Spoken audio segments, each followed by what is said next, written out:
Hey, what's up guys, it's DarkArmedDuelist and today doing a Red Dragon Archfiend deck profile. So I'm really excited to do something for you guys because this deck is an extremely powerful deck that can turbo out all sorts of awesome dragon synchro monsters to help you go in for game. This deck can make some absolutely incredible fields, so without further ado, don't forget to like, comment, subscribe, hit the bell in there so you can become part of the notification squad, and definitely check out the Patreon down in the description below for all those awesome rewards. Again, your name, description, every single video, you're gonna get signed cards in the mail, and even getting to request a deck profile every single month to your Patreon. So without further ado, let's get straight on into this. So first off, we're going to be playing 3 copies of Soul Resonator. This card is a 1-card combo for the deck and is definitely a 3-of in the build. It has the effect that if this card is normal or special summoned, you can add a level 4 or lower fiend monster from your deck to your hand, except another copy of this card, which you're always going to be searching out your copy of Bone Archfiend off this card's ability if you don't already have it. This card also has a really cool ability that if a card you control would be destroyed by a card effect while you control a Red Dragon Archfiend or a synchro monster that mentions it, you can banish this card from the graveyard instead, which is also a really cool effect. We then play 2 copies of Vision Resonator. Vision Resonator is really good as a 2-of in the build, but you really only need 2 copies of this card because it is searchable as a combo piece with the ability if a level 5 or higher dark monster is on the field, you can special summon this card from your hand. And if this card is sent to the graveyard, you can add a spell or trap card that actually mentions Red Dragon Archfiend from your deck to your hand, which is a great ability to be able to search out cards like Crimson Gaia and a bunch of other cards like Red Zone, which is just really good. We can then play 2 copies of Synchron Resonator. I really like playing 2 copies of this card because it gives you so much utility to step into some really cool plays. And this card has the ability, if a synchro monster is on the field, you can special summon this card from your hand. And if this card is sent to the graveyard from the field, you can target a Resonator monster in the grave and add it to your hand, except a copy of this card, which is a great effect to grab the exact card you need out of the grave. We then play a single copy of Crimson Resonator. You really only need a single copy of this card because you're usually just sending it to graveyard of your copy of Bone Archfiend. It's just a really good combo piece to be able to bring back from the graveyard off the effect of your copy of Red Rising Dragon so that you can go full combo in the deck, but you really only need a single copy of this card. We then play 2 copies of Stone Sweeper. Stone Sweeper is great in the deck as a 2-of, but this deck is so consistent, I don't feel like you need any more than 2 copies of this card. It has the ability you can discard this card to add a level 3 or lower fiend monster from your deck to your hand, which is a really cool ability to instantly get to your copy of your Soul Resonator, but I feel like just playing 2 copies is totally fine because the deck is already so consistent and we already have a rota for our copy of our Soul Resonator. We then play 3 copies of Bone Archfiend. Bone Archfiend is definitely a 3-of in the deck, and this card is extremely important for the build to be able to use their copy of our Soul Resonator with the ability that if this card's in the hand or grave, you can send one other card from your hand or field to the graveyard to special summon this card from your hand. It also has the ability you can target a face-up monster that you control that has a level and send a Fiend Tuner from your hand or deck to the graveyard, and if you do, increase or decrease that monster's level by 1, which usually you're targeting your copy of your Soul Resonator and reducing it down to a level 2 and sending your copy of your Crimson Resonator from the deck to the graveyard so that you can go full combo and then go in for a copy of Red Rising, and then from Red Rising you bring back your copy of Crimson and then summon out a bunch of cards to your side of the field using your Crimson's effect and swarm the board. We then play a single copy of Wandering King Wildwind. Wildwind is really good as a 1-of option in the deck, and I really like this card as a 1-of in the build, as if you control a Fiend type tuner with 1500 or less attack, you can just special summon this card from your hand, which is a great ability just to have another extender in the deck.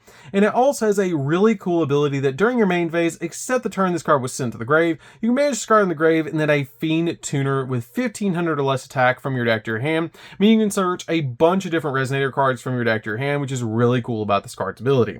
We then play a single copy of Uvaloop. Uvaloop is just really good in the build as a 1-of. To be able to use this card as a combo piece, I really like playing this card as a 1-of in the deck, but again, you really don't need any more than a single copy of this card, but it helps you step into so many cool plays. We then play 3 copies of our Bestial Lubellion. This card is awesome in the deck as a 3-of. I really like playing the Bestial cards in this deck because it gives you hand traps that you can play, like your copies of Magnamut, Druisworm, and Saronir, but this card is really good in the deck to be able to use because it helps you step into so many cool synchro plays, and it has the ability, it cannot be normal summoned or set. It must be special summoned from your hand or grave by tributing a level 6 or higher Dark Dragon monster, and it also has the ability you can send this card from your hand to the graveyard to add a Bestial monster from your deck to your hand. And also, while this card's on your side of the field during the main phase, you can place a branded continuous spell or trap from your deck face up on the field, which is a awesome ability to be able to use to be able to put your copy of either Intrude of the Branded or your copy of Branded Beast, which is just absolutely amazing, especially when you put your copy of Intrude so that you can actually synchro summon during your opponent's turn. We then play a single copy of Magnamut. Magnamut's really good in the deck as a 1-of, and all of your level 6 Bestial monsters actually share an awesome common effect that you can target a light or a dark monster in either player's graveyard and banish it, and if you do, special summon this card from your hand, and this is a quick effect if your opponent controls a monster, which is an awesome ability that all of your level 6 cards that are Bestials actually share. And this card is a really cool ability. If it's special summoned, you can activate the effect that during the end phase of this turn, add a dragon monster from your deck or graveyard to your hand, which is just going to get you more plays. We then play a single copy of our Druisworm. Druisworm's really good just to be able to spot remove cards off the field. We then play a single copy of Saronir. Saronir is just really good in the deck as a 1-of just to help you out with a bunch of your plays. We then play 3 copies of Ash Blossom. Ash Blossom's great to make sure the opponent's not going to touch the deck. And then we play 3 copies of Effect Veiler. Effect Veiler is also really good as a hand trap this format just to stop your opponent's monster effects. So that's it for the monsters, guys. Let's get into the spells.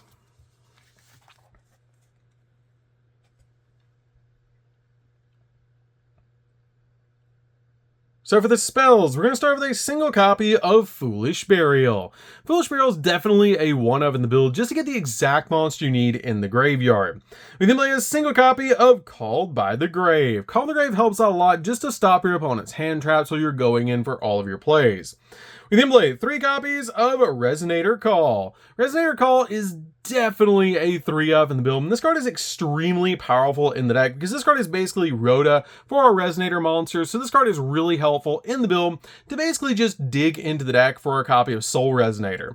We then play 3 copies of Crimson Gaia. Crimson Gaia is one of the most broken cards in the entire deck, and this card is so good. It has the ability during your main phase, you can add a Red Dragon Archfiend or a card that mentions it from your deck or grave to your hand, except another copy of Crimson Gaia.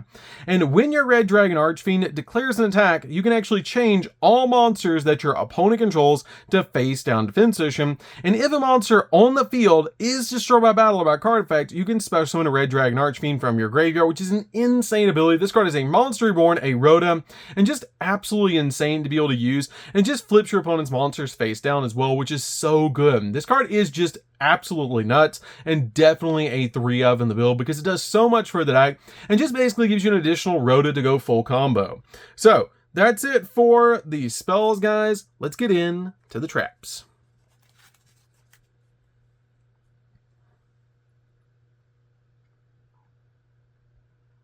So for the traps, we're going to start with a single copy of Red Zone.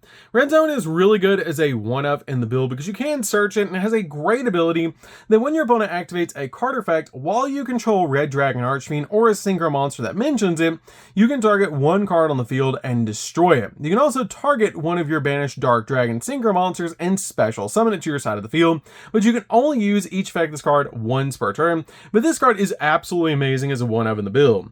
We then play a single copy of Intrude of the Branded. Intrude of the Branded is insane in this deck and can be placed on your side of the field with your copy of Lubellion, which is really good to be able to do. And it has the ability during either player's turn, you can immediately as effect resolves synchro summon a synchro monster using monsters you control as a material, including a dragon monster, which we're already always usually synchro summoning using a dragon monster unless it's our first play and we're going for a copy of Red Rising Dragon. This card also has a really awesome ability that while you control a Bestial monster, banish banish any number or banish any monster that would be sent to your opponent's graveyard as a tribute for a ritual summon or as a material for their fusion, synchro, or link summons, which is such a cool effect. This card is absolutely broken right now and helps us actually turn skip our opponent with our copy of King Calamity by being able to make it during our opponent's turn using this card. We then play a single copy of Branded Beast. Branded Beast is great as a 1-of in the build, just to help you pop cards on the field. It's just a really good 1-of in the deck. We then play 3 copies of Infinite Impermanence. Infinite Impermanence is definitely a 3-of to go along with our other hand traps. So basically just use this card to stop your opponent's monster effects and also lock down entire columns of spells and traps. So that's it for the main deck, guys. Let's get into the extra deck.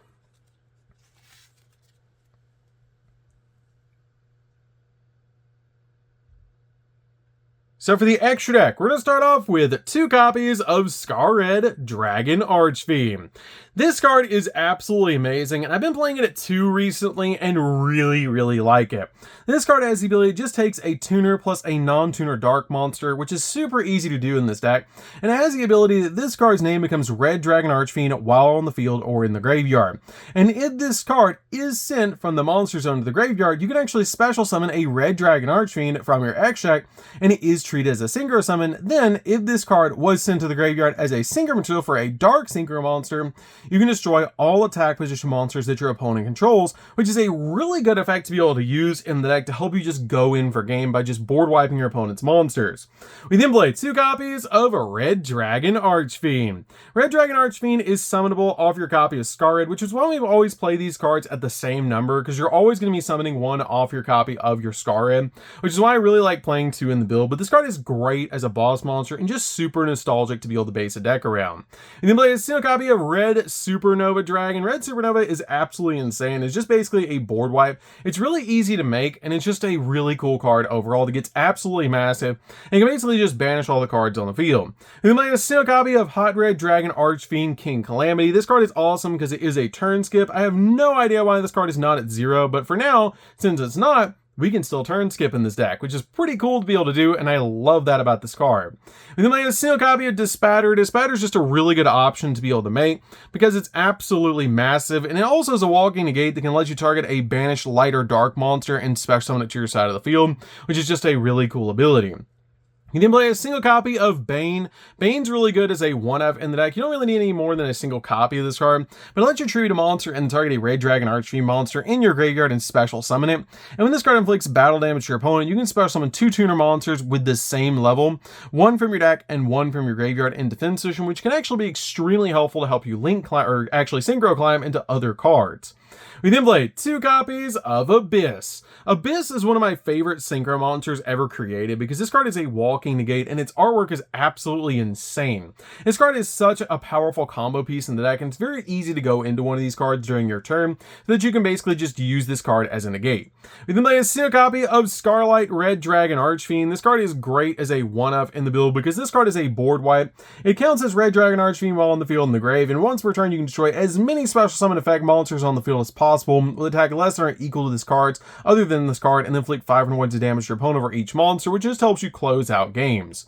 And then play a single copy of Cobalt. Cobalt is just a good option to be able to make in the deck because it is a level 7, so it's just probably the best option that you can make as a level 7. And we then play 3 copies of our entire combo starter, which is going to be 3 copies of Red Rising Dragon. This card is so important to be able to play in the deck, and is really amazing because when this card is synchro summoned, you can actually target a Resonator monster in your grave and special summon it, but you cannot special summon from the extract the turn you activates except for Dark Dragon Synchro monsters, which is all we're playing in the deck now.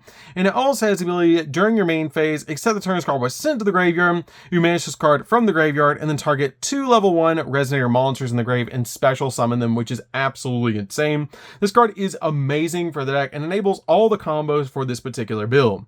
So that's it for the deck, guys. I hope you did enjoy it. This deck is absolutely insane. I also have a 3 must-know combos video on the channel for Red Dragon Archfiend, which you guys should definitely check out to be able to learn how to play Red Dragon Archfiend. I highly recommend that if you guys have never played Red Dragon Archfiend, you should definitely give this deck a try because it's really fun to be able to play because it's got so many 1-card combo and 1.5 card combos in the entire deck. It's insane and it's so fun to be able to play. So that's going to do it for this one, guys. Don't forget to like, comment, subscribe, hit the bell there so you can become part of the notification squad, and we'll see you guys in the next video. See you later, guys!